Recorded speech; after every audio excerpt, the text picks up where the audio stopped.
It's been ages since Roshni has had such a refreshing shower like this.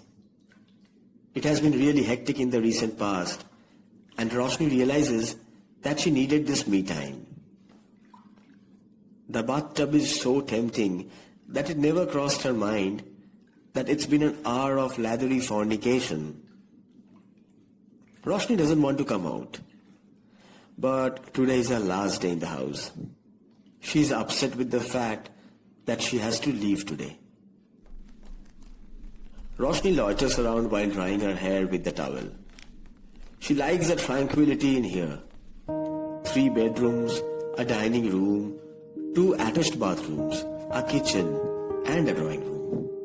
So beautifully decorated that you don't feel like going anywhere else. The wallpapers look like English newspapers, and you can actually get to read the articles in them. Rajiv Gandhi becoming the Prime Minister, the Mumbai blast of 1993, Shah Rukh Khan's rise, and what not. It's all about the 90s. There are specially imported lanterns, curtains, a grandfather clock, a home theater by the bookshelf that has all the pretty books in the world, handmade showpieces, and all the things that you see on TV when a celebrity is seen giving an interview in her or his bedroom. The lanterns, when lit, gives an immersive feeling of being in a thriller movie. There are decorations on the ceiling, the balcony, the corners of the rooms, and overall it's picturesque wherever you go. One simply cannot deny the fact that the interiors are unique and rare to see. Roshni sits on the sofa and looks at the grandfather clock.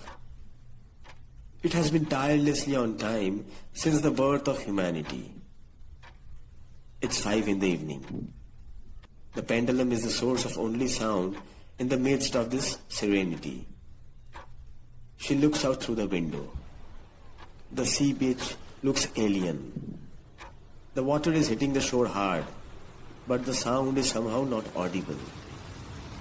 Maybe to Roshni the ocean doesn't look to be in keeping with the ambience inside the house. It's all a personal choice. Roshni takes a deep breath. She doesn't feel like leaving this beautiful house that has become so close to her heart in just a few days. She opens the cupboard to take out the big knapsack.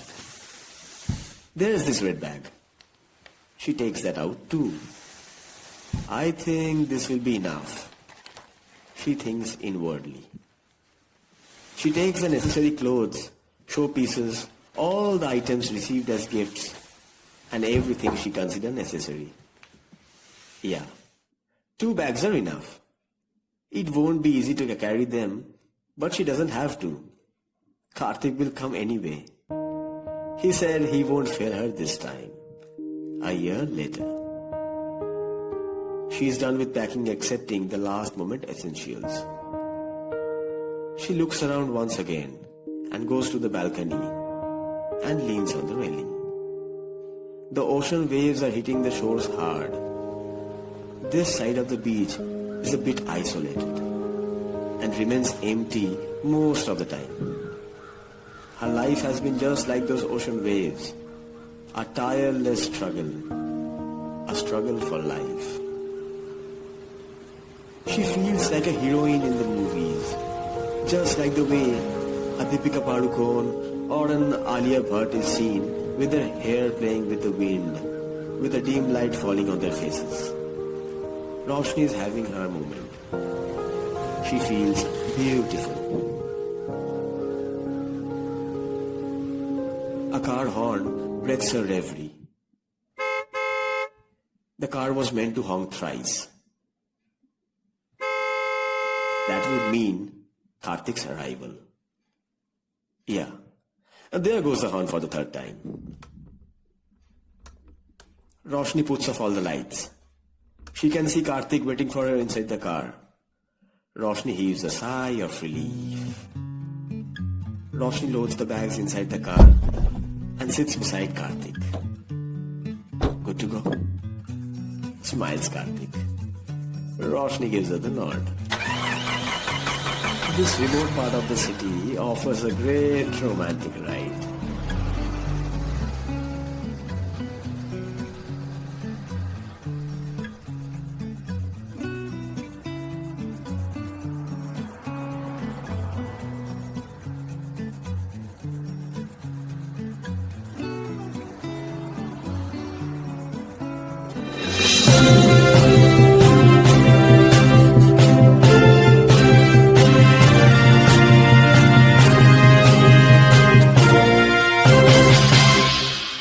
Breaking news, robbery at midnight.